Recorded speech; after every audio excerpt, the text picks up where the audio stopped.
And men, I want you to listen to this too. They want a lot of propaganda, and a lot of the way the world is set up wants you specifically to just not do anything, have no ambition, have no drive, have no desire to do anything good, make no impact in anybody else's life, because that means once that you men are created with a capacity to do something for legacy, for lineage, for family, for the ones that they care about. But the moment they can be convinced to sit at home and play video games and do drugs and drink alcohol to the end, that's when it begins. Just doing nothing. That's what creates the vacuum for bad things to start growing. Weeds, how does a weed grow? I'm not talking about, oh yeah, I'm high type of weed, but how does a weed grow? It doesn't need anything to grow, it just grows. And you can even look at this in your backyard, in your lawn.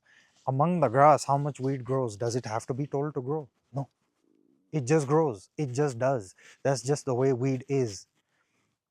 But the things that are meant to be good, they take time to be cultivated. They take time to show fruits. A sin mentality will only generate more sin. And I've honestly been saying this for a few videos. I think even in Montana, I made it a statement. You're not a sinner. If you've accepted Christ in your life, you're not a sinner. Because here's here's what Paul says. Paul says the things I want to do, I don't do, but the things I don't want to do, I end up doing. Right? We're all famous with that part. So what does he say right after that? Yet it is not I who sins. It's sin that lives in me. And then he says, it is not I, but Christ that lives in me. So he replaced sin with Christ because Christ became that sin. Christ took the place of that sin. This needs to render in your mind. This needs to render in your heart. Even if you're in need of a new heart, that's something that's been reiterated from the Old Testament all the way to Hebrews in the New Testament. I'll give you a new heart. The laws of God are written upon man's heart. So you don't need to doubt it. I'm raising the barrier, okay? Now I mentioned Revelation chapter 1 to 3, and I said you're more than conquerors. What do I mean by that? When I say you're more than conquerors, here's what I'm actually trying to tell you. Jesus, in each letter to each church, is saying, to those who overcome, I will give them this. Every church is struggling with a certain type of sin or indulgence in some sort of sin. And he's showing them who they're supposed to be. And he says, if you are victorious, and to the last church, I love the letter to the last church. You know why? What does he say in that? Is Revelation chapter 3, verses 19 to 22. Behold, I stand and knock at the door. Anyone who lets me in, I will dine with them and they will dine with me. Then I will let, and for those who conquer, I will let them sit on my throne just as I conquered and sat on my Father's throne. Every church that is called to be victorious in a certain field is called to a level of victory, and what comes with victory is a certain prize, depending based directly upon the sin that they're struggling with. So I urge you to do that study on your own. It's in Revelation chapter 2 and 3. 7 letters, 7 churches. Every church, the name of every church has a specific meaning to it too. Philadelphia, brotherly love. Laodicea has one too. There's another one, Ephesus, which I believe talks about desire. And I'll bring back what Jesus says too. How many times do you see Jesus talking about sin? As like you're a sinner. And here's the thing also. Earlier, I think it's in the book of Mark or either in the book of Luke, Jesus says, I think they're condemning him for sitting with the tax collectors and the people that aren't desired by society. Let me finish a thought for you. When you stop saying you're recovering or you're a sinner and you start saying you're actually a son of God, something starts changing. You're speaking it into your life, you're making a declaration over yourself, and you're speaking life into yourself, right? So the person that says, I'm no longer a recovering alcoholic, I'm a recovered alcoholic, has no thought about becoming an alcoholic ever again.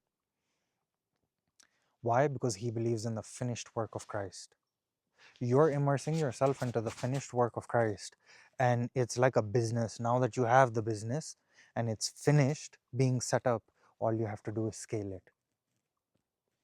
That's kind of what you're doing. That's all that you've, and you're called not to be servants, but to be managers. You're called to management. Stewardship is management, not to slavery. Why would Jesus free you from the slavery of sin only to send you to the slavery of his kingdom? You're supposed to be a partaker of his glory. That's what he's calling you to. Brotherly love, brotherhood, and a brotherhood of the sons, the kings of Christ. I said this before, Jesus is in the business of making kings. The royal priesthood, the kingship of Christ, the sonship of Christ.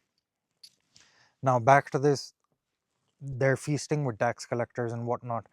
And someone says, why are you sitting with these people? If you're a rabbi, why are you sitting with these people? If you're the Son of God, why are you sitting with these people? What does Jesus say?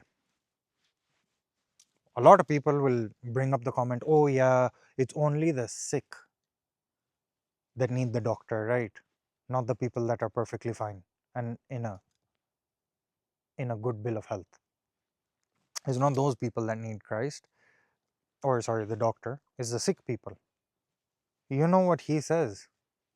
It proves my point about the whole thinking and transpiring in thought, because you keep sowing thoughts in your mind and they come out in your behavior and your deeds.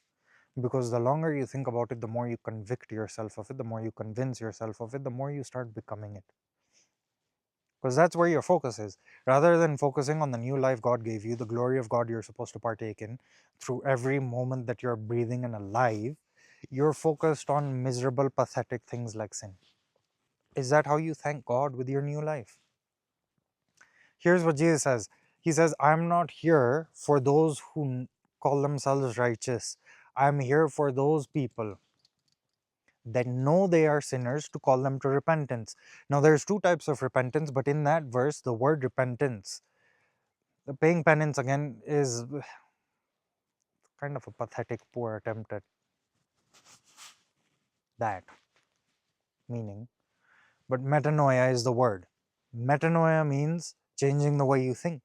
So he's saying, I'm here for the sinners who, who know that they're sinners, right? I'm here for the people that know who they are sinners. Why? Call them to metanoia, to change the way they think, renew the way they think, so that they can have my mind, the mind of Christ, the righteous mind, so that they know that they are righteous, so that they partake in my glory,